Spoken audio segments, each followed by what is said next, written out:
नमस्कार, आदाब, सत श्री अकाल, जय भीम, जोहार। मेरा नाम है नवीन कुमार। पूर्व प्रधानमंत्री मनमोहन सिंह के निधन की खबर से आप सब वाकिफ होंगे ही। मेरे हाथ में दिल्ली से छपने वाले आज के कुछ अखबार हैं और इन अखबारों से गुजरते हुए मुझे महसूस हुआ कि मनमोहन सिंह की मौत ने नरेंद्र मोदी को कितना बौना, कितना जाहिल, कितना जोकर साबित कर दिया है। जिन मनमोहन सिंह को नरेंद्र मोदी ने भरी संसद में बार बार जलील किया, रेनकोट पहनकर नहाने वाला बताया, उन्हीं मनमोहन सिंह को लेकर उनके आंख बंद करते ही इतिहास ने गलीजपन का सारा हिसाब किताब चुकता कर दिया है। जिन मनमोहन सिंह को टेलीविजन चैनलों के टुच्चे एंकरों और जाहिल संपादकों ने मौन मोहन कहा, उन्हीं के बारे में अमर उजाला को लिखना पड़ा ऐसी शख्सियत जिनकी खामोशी भी बोलती थी। हिंदुस्तान टाइम्स तो महान उदारवादी लिखकर बैनर हेडलाइन देता है। इंडियन एक्सप्रेस ने लिखा, उन्होंने सर्वोच्च वैश्विक मंचों पर भारत के दरवाजे दुनिया के लिए खोले। टाइम्स ऑफ इंडिया को लिखना पड़ा, एक आदमी जिसने भारतीय स्वप्नों को स्वतंत्र उड़ान दी। अकेले हिंदुस्तान ऐसा अखबार है जिसने साबित किया कि संघी कच्छे वाले संपादक वेदना की घड़ियों में भी मालिकों के आगे अपनी दुम सीधी नहीं कर पाते। लेकिन यहां सवाल अखबार के व्यवहार का नहीं है, यहां सवाल राजनीति के लोकाचार का है। इतिहास के सबसे शरीफ प्रधानमंत्री को जलील करने में नरेंद्र मोदी ने मर्यादा ही नहीं, पद की गरिमा की भी धज्जी उड़ाकर रख डाली। आज जिन मनमोहन सिंह को मौजूदा भारतीय अर्थव्यवस्था का सबसे बड़ा शिल्पकार बताया जा रहा है, उनकी हार्वर्ड की शिक्षा का मोदी ने यह कहकर मजाक उड़ाया कि हार्वर्ड वाले देखते रह गए। मनमोहन सिंह ने प्रधानमंत्री के तौर पर अंतिम प्रेस कॉन्फ्रेंस में कहा था, मुझे यकीन है इतिहास मेरे प्रति कहीं ज्यादा उदार होगा।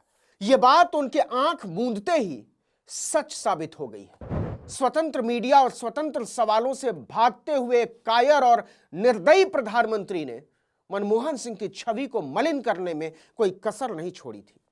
मनमोहन सिंह ने यकीन दिलाया कि सत्ता और शालीनता एक दूसरे के विरोधी नहीं है।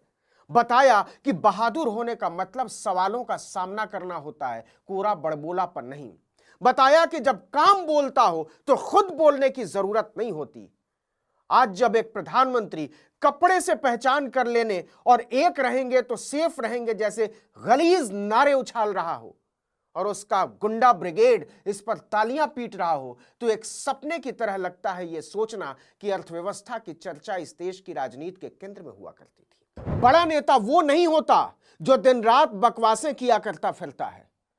बड़ा नेता मनमोहन सिंह जैसा होना चाहिए, जिसके नाम पर दुनिया के सबसे नामी विश्वविद्यालय फेलोशिप दे, छात्रवृत्ति दे, जिसके सामने आदर से झुका हुआ अमेरिका के भी सबसे ताकतवर राष्ट्रपतियों में से एक प्रेस कॉन्फ्रेंस में बोलता हो कि जब डॉक्टर सिंह बोलते हैं तो पूरी दुनिया सुनती है। विश्व गुरु के बनाए गए पाखंड से बहुत ऊपर अंतर्राष्ट्रीय मंचों पर मनमोहन सिंह की मौजूदगी एक आश्वस्ति थी। जिन मनमोहन सिंह को मौन मोहन कहकर उनकी खिल्ली उड़ाई गई, हम याद करते हैं तो लगता है नरेंद्र मोदी जैसे कायर और कमक्ल प्रधानमंत्री की मुट्ठी में कसमसाता हुआ यह देश क्या वाकई मनमोहन सिंह के साथ न्याय कर पाया? यह कल की बात लगती है, लेकिन कल और आज में कितना फर्क है। अगर सब कुछ हमारी आंखों के सामने घटित नहीं हुआ होता तो शायद हम यकीन भी नहीं करते कि भारतीय इतिहास के इकलौते अल्पसंख्यक प्रधानमंत्री की पगड़ी उछालने में नरेंद्र मोदी राजनीति को किस पाताल में घसीट ले गए। कुछ घटनाओं को याद कीजिए। यूपीए 2 का शासनकाल, सरकार पर भ्रष्टाचार के आरोप लगे, सिविल सोसाइटी सड़कों पर, विपक्ष ने इस्तीफे की मांग की, सरकार ने किसी प्रदर्शन को कुचलने की कोशिश नहीं की। मनमोहन सिंह ने सुरेश कलमाडी ये राजा का इस्तीफा ले लिया, इस्तीफा ही नहीं ले लिया, जेल में डाल दिया। बाद में सब बेदाग निकले।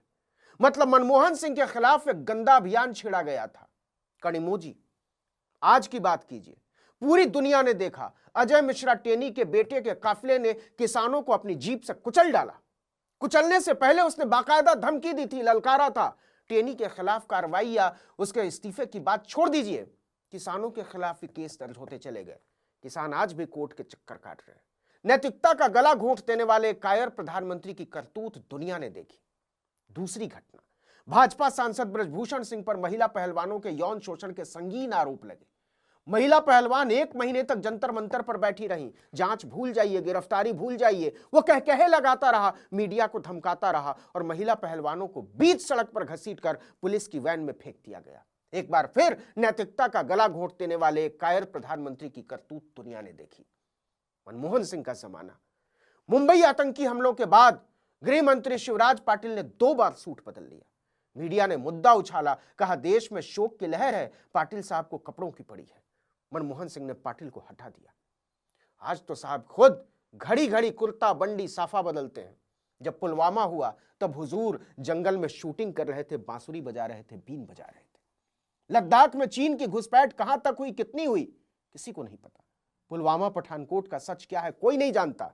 जांच की मांग करने वालों को पाकिस्तान का यार और देश का गद्दार कहा जाता है।